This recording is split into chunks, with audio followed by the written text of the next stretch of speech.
Assalomu alaykum azizlar. Sizlar bugun Aslanboy boshlovchini to'ylaringizga taklif qildilaring.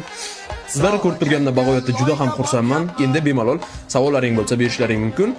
Oziq-ovqatlarimizdan mazza qilib tanovul qilishlaring mumkin. Savollaring bormi menga? Bemalol savollaring bo'lsa berishlaring mumkin.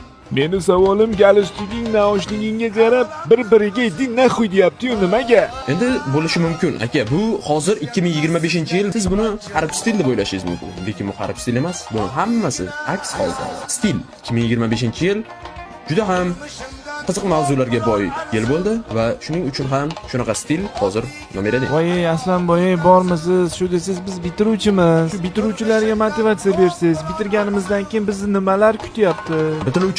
Mana bitiruvchilarni so'ksa bo'ladi, chunki ular maktabni bitirdi naxu. Endi jallab rabataga naxu. Ishakda ishlash kerak. Bitiruvchilarni so'ksa bo'ladi jallab. Ishak bo'lib ishlaydi endi bitiruvchilar. Aslanboy, hayotingizda hech PUBG o'ynab ko'rganmisiz? Qanaqa PUBG? Men sizga aytayapman-ku. PUBG ongni zaharlaydigan o'yin.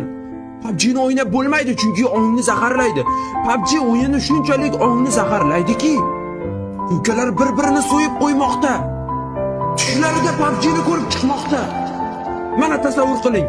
PUBG degan o'yin chiqqunicha bolalarimiz maktabda qanday zo'r o'yin maktabda o'qishgan, qanday zo'r natijalar qilishgan, olimpiadalarga chiqishgan, boshqa joylarga chiqishgan, yutishgan. Hozirchi maktabga borsangiz hamma PUBG o'ynayapti. Nima bu ahvol? O'zbekistonda yo'q qilish kerak PUBG ni. Kerak emas bizga PUBG. PUBG. O'zbekistonda hech kim PUBG o'ynamaydi bugundan boshlab. Uyat, ota-onalar, iltimos, bolalaringizga ozgina bo'lsa ham qattiqroq bo'ling. Qattiqroq bo'lish kerak bolalarga. Ular sizlardan maktabga har kuni 5 ming, 10 ming, 20 ming bering deb.